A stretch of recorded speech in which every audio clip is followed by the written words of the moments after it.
Bismillahirrahmanirrahim. Alhamdulillahirabbil alamin wassalatu wassalamu ala asrafil anbiya'i wal mursalin wa ala alihi washabihi ajmain. Assalamualaikum warahmatullahi wabarakatuh. Salam sejahtera. Puji-pujian ke hadrat ilahi dengan limpah kurnianya dan izinnya dapat kita bersama-sama menjayakan forum kita pada hari ini yang bertajuk Punca Penceraian dalam Rumah Tangga. Okey, hadirin yang dihormati sekalian. Sebelum saya memperkenalkan kedua-dua ahli panel kita yang cantik lagi bergaya pada hari ini, izinkan saya bercerita sedikit mengenai tajuk kita, forum kita pada hari ini, punca penceraian rumah tangga. Okey. Tajuk kita, perkahwinan dan perceraian bukanlah sesuatu yang luar biasa, lagi bagi masyarakat di seluruh dunia, khususnya masyarakat di Malaysia. Okey. Di negara Malaysia adalah negara Islam. Okey, bila negara Islam, majoritinya hampir seluruh kekeluargaan di Malaysia adalah orang Islam. Okey. Namun setiap perkara yang ditentukan oleh Allah di muka bumi ini ialah berpasangan, termasuklah perkahwinan yang berpasangkan perceraian. Masalah perceraian yang berlaku di Malaysia pada masa kini bukan lagi masalah yang kecil dan boleh dipandang ringan oleh kita. Masalah perceraian ini boleh dikatakan semakin meningkat dari hari ke hari. Dari semasa ke semasa, banyak kes penceraian yang telah difailkan di mahkamah. Okey. Merungkai kepada masalah penceraian ini, siapakah yang harus dipersalahkan? Adakah lelaki yang bergelar suami, ataupun wanita yang bergelar isteri, ataupun keadaan di sekeliling yang patut dipersalahkan? Okey, baiklah sidang hadirin sekalian, sebelum kita memasuki lebih mendalam forum perbincangan ini, ada baiknya saya memperkenalkan terlebih dahulu dengan kedua-dua ahli panel kita pada hari ini. Panel pertama ialah saudari Profesor Siti Madiha binti Mustain. Apa khabar, Prof? Alhamdulillah, khabar baik. Terima kasih telah bertanya. Panel kedua kita iaitu saudari Profesor Syahidatun Nadarah binti Hamzah. Profesor, apa khabar? Alhamdulillah, saya sihat. Alhamdulillah, terima kasih. Usai salam perkenalan daripada semua ahli panel, kembali kita kepada tajuk forum kita, iaitu punca penceraian dalam rumah tangga. Sidang hadirin, apakah punca-punca yang boleh berlakunya penceraian tersebut? Okey, oleh itu bagi menjawab soalan ini, mohon panel 1 untuk memberikan penjelasan tentang punca berlakunya penceraian dalam rumah tangga. Dipersilakan. Okey, terima kasih kepada moderator. Tanpa membuang masa, saya akan menerangkan serba sedikit pasal punca-punca kepada perceraian rumah tangga. Okey, sebelum tu saya nak petik kata-kata daripada Timbalan Perdana Menteri Pembangunan dan Wanita, iaitu Dato' Azizah Muhammad Dun. Dia telah berkata bahawa perkahwinan pertama yang berakhir dengan perceraian adalah dalam tempoh 5 tahun ke bawah. Okey, saya masuk kepada punca yang pertama, punca kenapa rumah tangga boleh bercerai. Okey, punca pertama ialah tiada persefahaman. Kenapa kat sini disebut tiada persefahaman? Isteri tidak memahami tugas suami, suami juga tidak memahami tugas isteri. Jika dia berlaku jika apabila kedua-dua suami isteri ini bekerja. Mereka penat dalam menguruskan urusan kerja, kemudian dia masing-masing buat hal sendiri. Bila di rumah, mereka penat untuk menguruskan anak-anak dan sebagainya. Jadi ini menyebabkan anak-anak terabai dan menyebabkan berlakunya pertelingkahan dalam rumah tangga dan menyebabkan perceraian. Satu lagi punca kat sini, kenapa tiada persefahaman adalah disebabkan apabila wanita ni dia lebih, sekarang pada zaman sekarang ni kan wanita lebih mencuburi bidang pekerjaan dan lebih menguasai jawatan dalam bidang pekerjaan. Jadinya Jika seorang wanita itu gaji dia lebih tinggi daripada si suami, suami akan merasa rendah diri dan berkecil hati dan akan berlaku pertelingkahan di situ. Jadinya tiada kesefahaman ni adalah salah satu punca yang menyebabkan kepada perceraian rumah tangga. Okey, saya serahkan ini saja buat masa ni. Saya akan terangkan punca ini dulu. Saya serahkan kepada moderator. Okey, sidang hadirin yang dirahmati Allah. Demikian tadi pengupasan daripada ahli panel 1 tentang punca penceraian. Okey, seterusnya kita pergi kepada panel kedua. Saya mohon penjelasan daripada beliau, Profesor Dr. Syahidatul Nadrah tentang punca penceraian. Silakan. Alhamdulillah, terima kasih moderator atas soalan yang diberikan sebentar tadi kepada saya, iaitu berkaitan dengan punca-punca penceraian rumah tangga. Jadi ingin saya kupaskan berkaitan dengan apakah punca-punca penceraian dalam rumah tangga. Punca yang saya dapat lihat adalah yang pertamanya campur tangan mertua. Jadi seperti mana yang kita tahu, apabila seseorang itu sudah berkahwin, sudah tentulah sesuatu keputusan ataupun pilihan dalam keluarga itu ditentukan sama ada suami atau isteri itu sendiri. Jadi amatlah malang jika ada percampuran tangan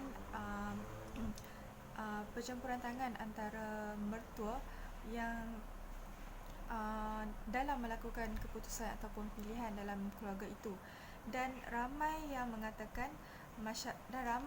mengatakan bahawa jika ada campur tangan mertua ni biasanya akan menjadi menimbulkan pergaduhan ataupun perbalahan, kerana biasanya menantu akan dibantah oleh mertua, dan terutama sekali menantu yang tinggal sebumbung dengan keluarga mertua itu sendiri. Jadi itulah pada pendapat saya berkaitan dengan punca-puncanya. Okey. Terima kasih atas penjelasan itu. Ya, sidang hadirin yang dihormati sekalian, kita masih lagi berada dalam majlis kita di Dewan Serbaguna Universiti Sultan Azlan Shah. Okey, pada ketika dasar ini kita masih lagi dalam perbincangan kita.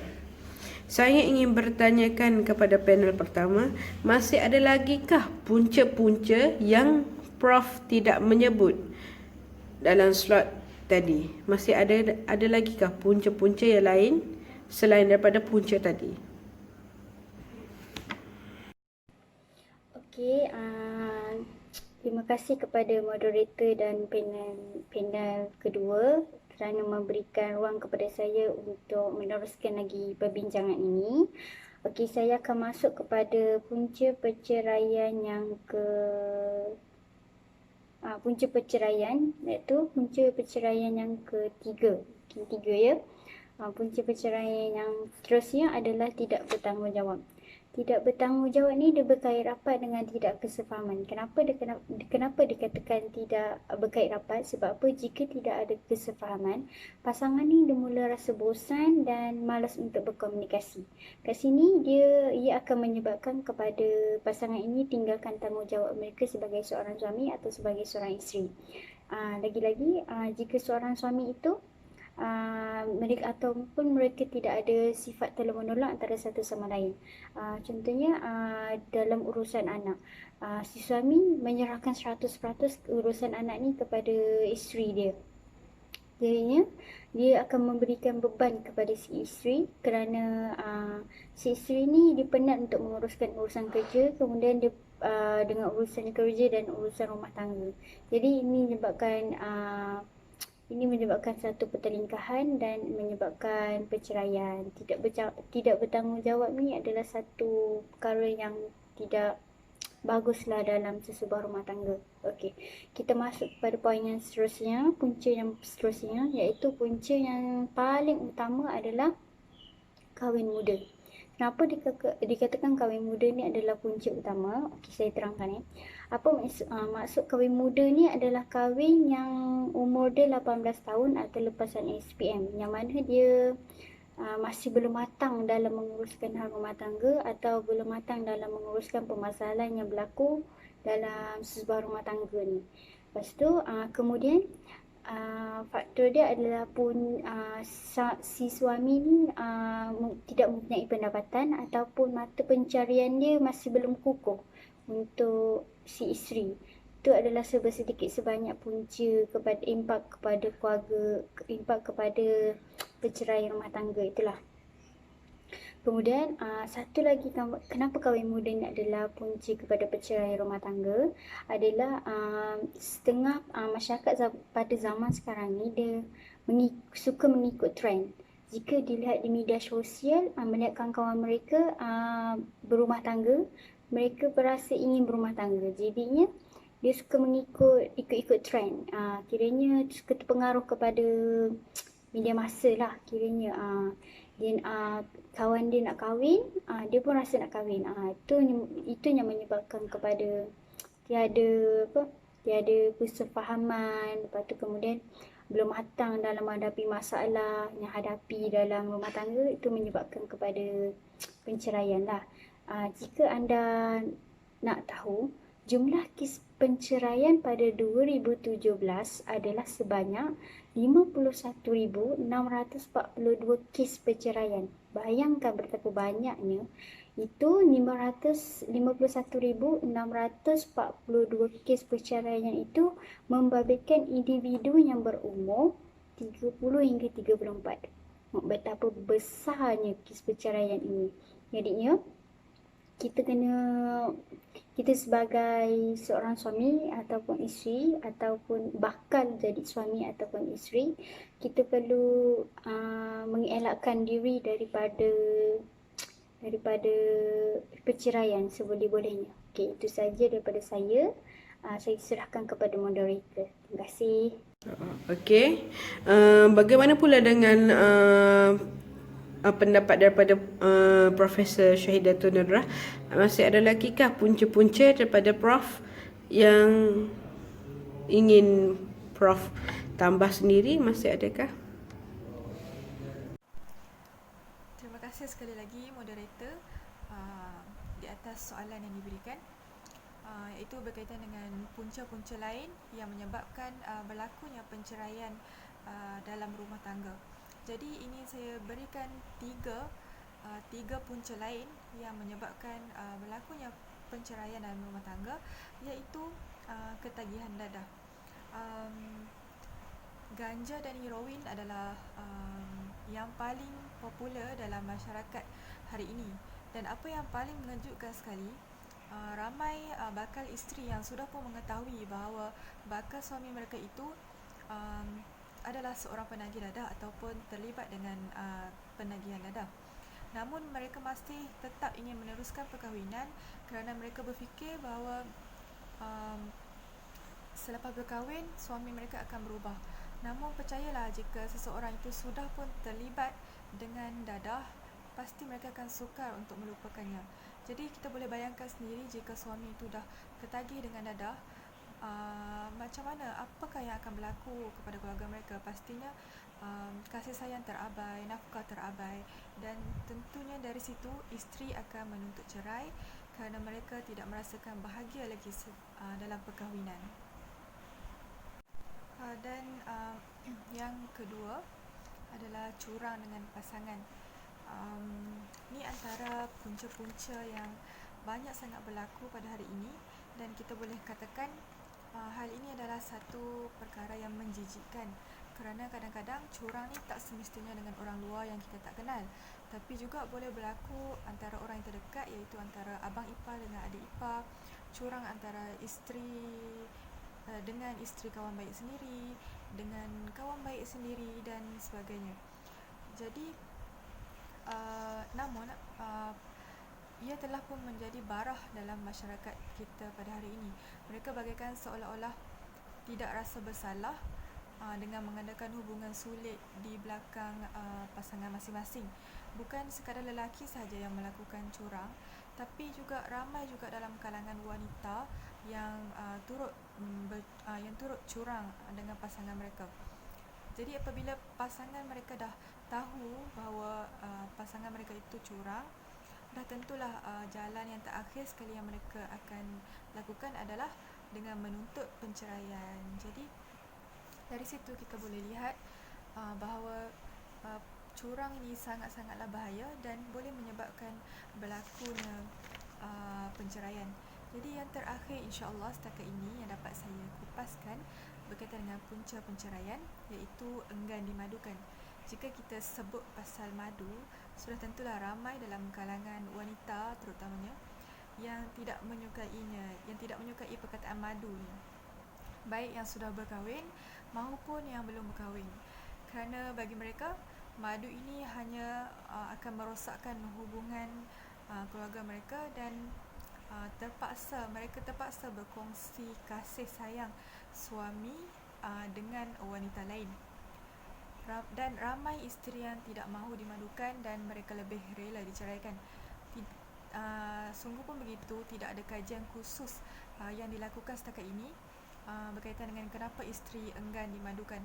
Daripada sumber-sumber yang tidak sahih ataupun tidak rasmi dan sekadar perbualan mulut masyarakat, ramai isteri yang tidak mahu berkongsi suami kerana mereka tidak mahu suami celup sana celup sini, iaitu maksudnya tak adil antara pasangan.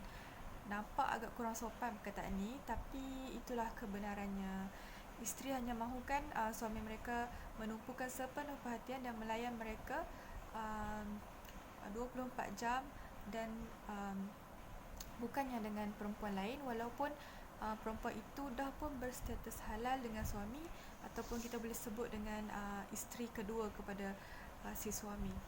Jadi insya-Allah setakat itu sahaja yang dapat saya berikan berkaitan dengan punca-punca penceraian dalam rumah tangga. Yang mana yang kurang itu semuanya dari saya, dan yang baik itu semuanya datang dari Allah, insya-Allah. Sekian, terima kasih. Terima kasih kepada kedua-dua ahli panel kita sebentar tadi. Okey, saya memang tertarik pasal ketagihan dadah.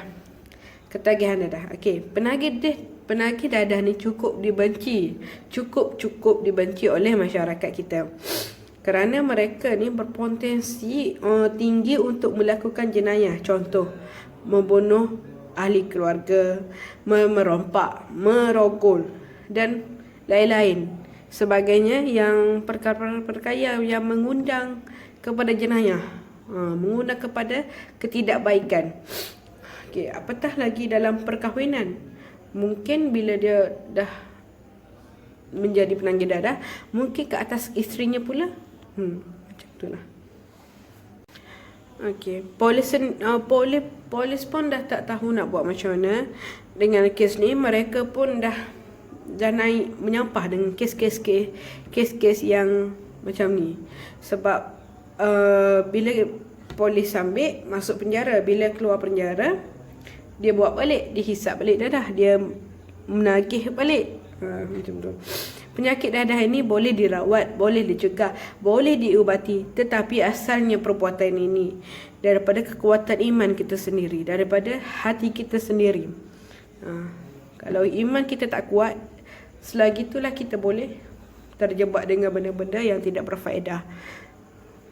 Yang penting iman kita kena kuat, kena teguh. Penyakit dadah ini sebenarnya dia boleh dirawat, boleh dicegah, boleh diubat. Tapi asalnya perbuatannya dia bermulanya daripada hati kita sendiri, daripada iman kita sendiri, daripada diri kita sendiri.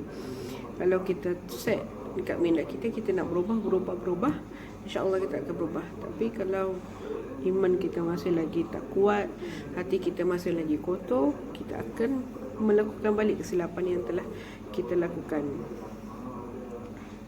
Seperti contoh ketagihan dengan dadah tadilah. Okey. Dengan ini saya sebagai moderator izinkan saya membuat sedikit kesimpulan apa yang kita boleh nampak, apa yang boleh kita dapat untuk membina sebuah masjid, sebuah rumah tangga yang harmoni, yang sejahtera, yang baik. Okey. Kita ada baiknya berbalik kepada Islam kita sendiri, berbalik kepada pesanan Rasulullah sallallahu alaihi wasallam, iaitu Nabi kita. Nabi baginda menyarankan tengok kepada agamanya. Okey, agamanya, dan tengok ibadahnya, tengok perbuatannya kepada Allah, akidahnya, akhlaknya, percakapannya, tutur katanya. Okey. Yang kedua, tengok latar belakang. Latar belakang. Kenapa dengan latar belakang? Kalau boleh kita siasat dulu siapa dia. Dia tu anak siapa? Anak siapa? Tu apa pekerjaan dia? Apa keluarga dia, macam mana keluarga dia, tinggal kat mana, apa semua tu lah.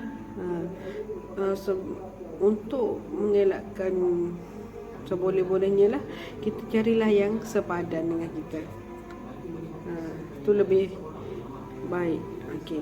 Yang ketiga, melihat kecantikan. Seperti Rasulullah bersabda, janganlah kamu mengahwini wanita kerana melihat kecantikannya. Mungkin kecantikan itu akan membawa kerosakan terhadap diri sendiri, dan janganlah mengharapkan harta kekayaannya, kerana mungkin dengan harta itu mereka menjadi sombong. Tetapi kahwinilah mereka itu akan agamanya. Okey, kita tengok cantik ni macam mana. Tapi berbalik juga kepada agama dia. Okey, yang keempat, harta.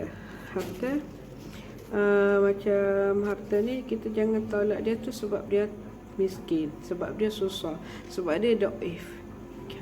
Kita jangan nak pilih yang berduit saja apa semua tu kan. Okey, sidang hadirin yang dihormati, terima kasih kepada semua ahli panel yang sudi hadir untuk membicarakan dalam forum ini. Harapan saya forum ini juga mampu memberi informasi yang sangat-sangat bermanfaat kepada buat semua hadirin yang dikasihi. Sedikit pantun daripada saya. Kalau pergi Tanjung Keramat, anak manis jangan diangkat. Bersama kita memohon rahmat, moga majlis mendapat rahmat. Okey. Saya mewakili semua ahli panel mengucapkan setinggi-tinggi terima kasih dan memohon maaf atas kesilapan sepanjang program ini dijalankan. Yang baik datang dari Allah, yang buruk datang dari diri saya sendiri. Akhir kata, sekian, wabillahi taufiq wal hidayah. Wassalamualaikum warahmatullahi wabarakatuh.